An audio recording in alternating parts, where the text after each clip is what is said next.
அஸ்ஸலாமு அலைக்கும் வரஹ்மத்துல்லாஹி வபரகாத்துஹு. அன்பார்ந்த அனைத்து உறவுகளுக்கும் இனிய இரவு வணக்கம். கொஞ்ச நேரத்துக்கு முன்னாடி குவைத்தில் சைரன் சத்தம் கேட்டது உங்களுக்கு தெரிஞ்சிருக்கும். குவைத்துடைய இராணுவம் அறிவித்த வகையில் வந்த மிசைல்களை முடிந்த வரைக்கும் பாதுகாப்பாக இன்டர்கிரப்ட் பண்ணியிருக்கிறோம் அப்படின்னு தெரிவிச்சிருக்காங்க. அதை வானத்திலே வச்சு வெடிக்க வச்சிருக்கிறோம் அப்படின்னு தெரிவிச்சிருக்கிறாங்க. யாருக்கும் எந்த ஒரு தீங்கும் இதுவரையில் எந்த ஒரு பிரச்சனையுமே வரலை அப்படின்றதையும் அப்டேட் பண்ணியிருக்கிறாங்க. இனி வரும் காலம் இதுதான் நிலைமை மக்களை. அரபு நாடுகளில் இருக்கக்கூடிய நம்ம இந்த வாழ்வியலுக்கு பழகி கொள்வது தான் சிறந்தது. ஏன்னா இனி வரும் காலம் இந்த மாதிரியான நிலைமை தான் கொஞ்சம் காலத்துக்கு நீடிக்க போகுது. ஏன்னா சீஸ்ஃபயர் முடிஞ்சிருச்சு, யுத்த நிறுத்தம் இனி இல்லை. அதனால் வரக்கூடிய சூழல் இந்த மாதிரியான நிலைமையிலே தான் இருக்கும். அதனால் இந்த வாழ்க்கை தொடர்ந்து நம்ம பழகிக்கொள்ள வேண்டிய ஒரு கட்டாயத்துக்குள்ளே இருக்கிறோம். அதுக்கு ஏற்றாற் போல் பழகிக்கொள்வோம். அதே மாதிரி குவைத்துடைய இராணுவம் மிக முக்கியமான ஒரு ரிக்வெஸ்ட்டை வச்சுருக்கிறாங்க. குடிமக்கள் மற்றும் குடியிருப்பாளர்கள், அதாவது குவைத்து குடிமக்களிடமும் சரி, உங்களிடமும் சரி, தொழிலாளர்களிடமும் சரி, ஏதாவது பீஸ்கள் விழுகுதா, அதாவது இந்த என்ன சொல்கிறது, மிசைலுடைய பாகங்கள் உங்களுடைய ஏரியாவில் விழுகுதா, புகையுதா, தயவு செய்து யாரும் பக்கத்தில் போகாதீங்க. அது கையால் எடுக்காதீங்க, வீடியோ பண்ணாதீங்க, பப்ளிஷ் பண்ணாதீங்க, ஷேர் பண்ணாதீங்க. முடிஞ்ச வரைக்கும் ஒதுங்கி பாதுகாப்பான இடத்துல இருங்க. 112க்கு கால் பண்ணுங்கள். அப்படி யாருக்காவது முடிஞ்சால் தெரிஞ்சவங்க கால் பண்ணுங்கள். இல்லை யாராவது ஒருத்தர் கால் பண்ணுவாங்க. நீங்கள் ஒதுங்கி பாதுகாப்பான இடங்களில் இருங்க. ரொம்ப கவனமாக இருங்க முடிந்த வரைக்கும். அதே மாதிரி பாகங்கள் விழக்கூடியது எவ்வளவு ஆபத்தானது அப்படின்றத நான் கடைசியில் அந்த வீடியோ பார்க்காதவங்க பாருங்கள், நான் அட்டாச் பண்ணுறேன். முடிஞ்ச வரைக்கும் பாதுகாப்பாக இருங்க. இந்த இப்போ கொஞ்சத்துக்கு முதல் சைரன் சத்தம் கேட்டது வந்த மிசைல்களை வெற்றிகரமாக தகர்த்ததாக தெரிவிச்சிருக்கிறாங்க குவைத்துடைய இராணுவ தரப்பு.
அஸ்ஸலாமு அலைக்கும் வரஹ்மத்துல்லாஹி வபரகாத்து. அன்பாத அனைத்து உறவுகளுக்கும் இனிய வணக்கம்.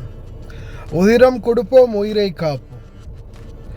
குவைத்தில் எதிர்வரும் 17ஆம் திகதி வெள்ளிக்கிழமை குவைத்துடைய ஜாபரியா இரத்த வங்கி ரட்டவீர் வெக்கமுத்துவ குவைட் ஏற்பாடு செய்துள்ள இரத்த தான முகாம் மதியம் 2 மணி முதல் இரவு 7 மணி வரைக்கும் இந்த இரத்த தான முகாம் இருக்குது. ஒரு துளி உதிரத்தால் ஒரு உயிரை காப்பாற்ற முடியும். உங்களுடைய விடுமுறை அந்த வெள்ளிக்கிழமையை நீங்கள் விடுமுறையாக வெளியில் போகிறீங்களா இருந்தால் உங்களுடைய அந்த நாளை இந்த ஒரு இரத்த தானத்துக்காக ஒரு சிறு நேரம் பயன்படுத்திக்கோங்க. நிச்சயமாக இறைவனுடைய அருளும் ஆசீர்வாதமும் கிடைக்கட்டும். அதே போல் உங்களுக்கான ஒரு சான்றிதழும் கிடைக்கும். நிச்சயமாக கலந்து கொள்ளுங்கள். 17ஆம் திகதி வெள்ளிக்கிழமை மதியம் 2 மணி முதல் 7 மணி வரைக்கும் குவைட் இரத்த தான முகாம் ஜாபரியா. அனைத்து சலுகைகளுடனும் நீங்களும் குவைத், துபாய், அபுதாபி போன்ற நாடுகளுக்கு வெளிநாடு செல்ல வேண்டுமா? உங்களுக்கான விடுமுறை மற்றும் போனஸ் அனைத்து சலுகைகளுடனும் விதேசி வெளிநாட்டு வேலை வாய்ப்பு மையம். தொடர்புகளுக்கு இப்போதே அலையுங்கள் 0742 800800.